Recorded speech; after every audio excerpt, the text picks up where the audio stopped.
Okay, guys, so we're back.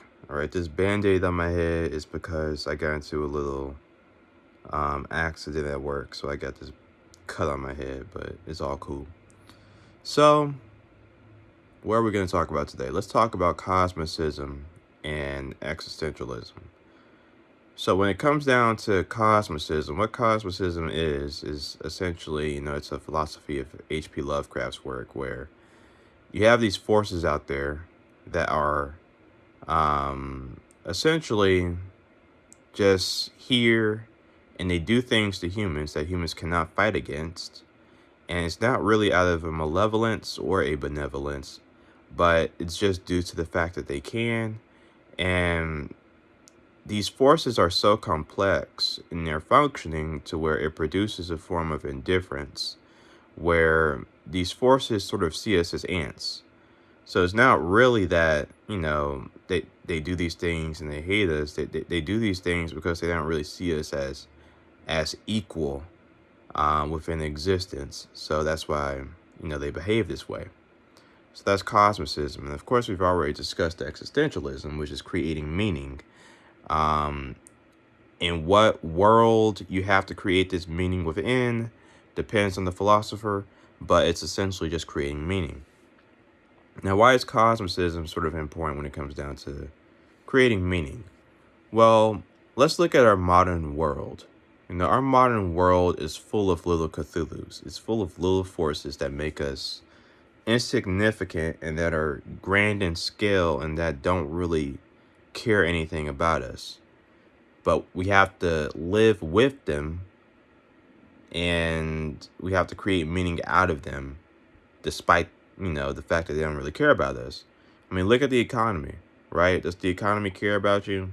No, not really. The economy is just going to exist to, you know, survive. And that's all it really cares about. It doesn't really care about you, but you still have to live with it and it affects you and you have to create a meaning out of that. Do you value money? Do you not value money? How are you going to live with, the value of your money? What is your income when it comes down to money? Um, do you want to interact with the economy more so? Do you want to invest? Do you not really want to interact with the economy like that? Do you really just want to get money and that be it? You got to have an intent to the economy, even though it doesn't care about you. Does weather care about you? No, not really. Weather's going to do its thing regardless of, if you're here or not.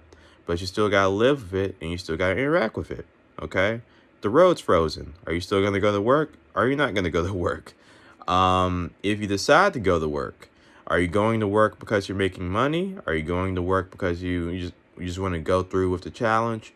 Are you going to work because, it might be a funny memory to have in the future? Are you going to work because, these are obstacles and you have to overcome them and you're not going to let this thing stop you? It is what it is. You got other things that you want to achieve. And, if you don't have money, you're not going to be able to achieve them. So, yes, you're going to work. You get the gist.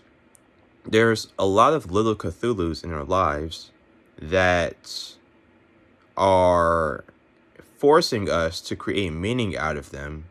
And there's not really a love and love relationship, in that interplay whatsoever. You know what I mean? It's not really that there's a love or a hate between these forces. There's just nothing there.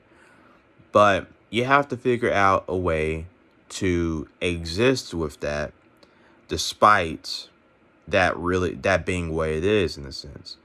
For me, it could be something like how you could say it. My SZPD or whatever. That's that shit. That's something that's a little Cthulhu. You can't have control over, what you grew up under or whatever. You can't really control that. But you have to make choices with that being within your life. You have to have a responsibility and you have to sort of create a power in yourself to where you can live with that force being in your life. Will it go away? No. Of course, when you read Lovecraft, you understand that these gods are, damn near they're outside of space and time usually, so they don't die. You know what I'm saying? So they're going to be there, and you can't really do anything to stop it. Of course, a lot of y'all might be thinking about absurdism, where Camus talks about, hey, you got death and you got impermanence, and you can't stop it.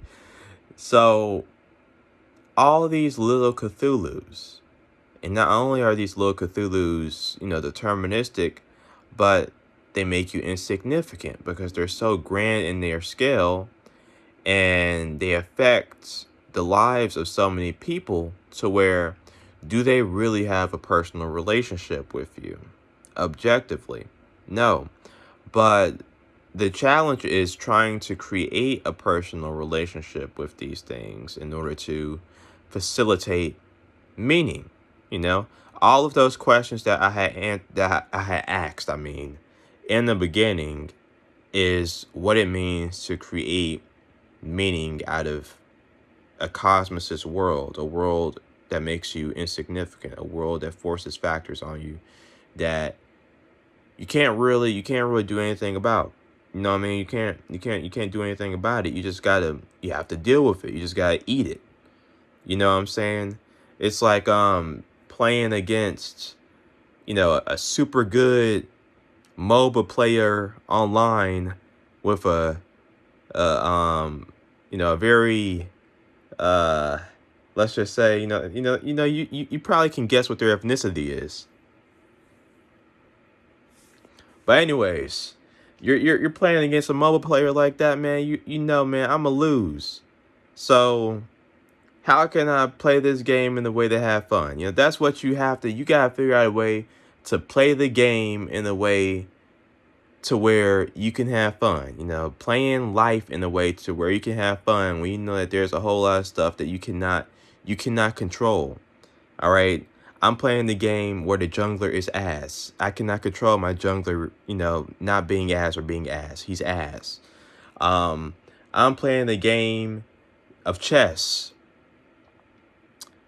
My opponent's pieces are cool.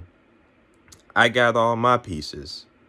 But the king piece is broke. So whenever I pick it up, there might be a chance I prick my finger and it starts bleeding. But we're gonna work through it. We're gonna see what happens. Can you do that in order to live life meaningfully? In order to live life in a way to where um you can still create a personal relationship with yourself, to where you can still have a power and a seriousness with yourself, also an irony with yourself, you know, to where you have freedom to live life the way that you need to live it. Um, Going to Nietzsche here, you know what I'm saying? Like, all of these things, rationality, irrationality, um, all of these things are means to an end, which is your will to power. Um, so can you do that? And we're living in an age to where a lot of people are saying no, you can't really do that. It's it's impossible, damn near. You know what I mean? Like, the weather's getting crazier. Like, everybody's losing everything. People are losing their livelihoods. People are losing their resources. Inflation is messing everything up. It seems like government policies are making it to where you're not going to have anything in the future. So how do you battle, all of these very powerful forces that, you know, in the past, I might just be saying this out of nostalgia. In the past, it seemed like these forces weren't really in the background doing all this shit. It seemed like these forces were in your face enough to where you actually had power to go in and interact with them. But now they are cosmicists in nature. They're grand, they're impersonal, and they're still affecting our lives. Versus in the past, they were communal, they were personal, and they were on a much more smaller and controllable scale. So how do we do that? Is it possible? You know, if you guys have read if you guys have read any of Lord Dunsany's stuff, right? There's a short story called The Exiles Club in there where this dude, he enters this building with all these rulers, and they're telling him what's going on, and in the end, he's thinking like, okay, all of y'all are a part of a club. Y'all are kings, and y'all are all are a part of a club or whatever. But the twist is, they're like, even though we're kings and rulers, we're not a part of the club. We're the servants. We're the butlers. And when he leaves the door, there's this animal or whatever. I think it was a dog. And he looks up and he realizes there's a top floor, and he sees the dog get zapped by lightning from like one of the top windows. So the moral of the story was, there are much higher forces than these kings, and those higher forces are controlling even the kings and the rulers. So, we are in a state to where we essentially do feel like we're servants to a whole lot of different forces that we can't do anything about. And we have to figure out how to do things about them. And, even at the base, though, when it comes down to, our lives in the everyday, in the day-to-day, we just need to figure out how to live with them, and not go crazy with the mere distance that us and these forces exist in, and create meaning that way.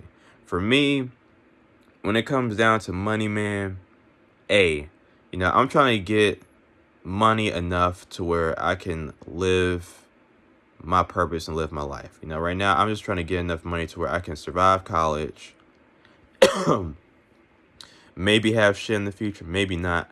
I just want to survive college right now. I'm gonna figure shit out later on. I just want to survive college, get my master's, do everything that I can for that year. You know what I'm saying? Get into my internship, yada yada yada. That's all I want to do for this year when it comes down to money. Whether, I don't know. I like sunny days sometimes. I like the calmness of winter whenever I can have some appropriate clothing to it. So that's weather for me. It's making personal correlations with all of these cosmicist factors. Because even though Cthulhu might not care about you, and he's grand and he's vast, if you have a courage within yourself, there's a chance that one day you might find yourself in the position to where he might talk to you.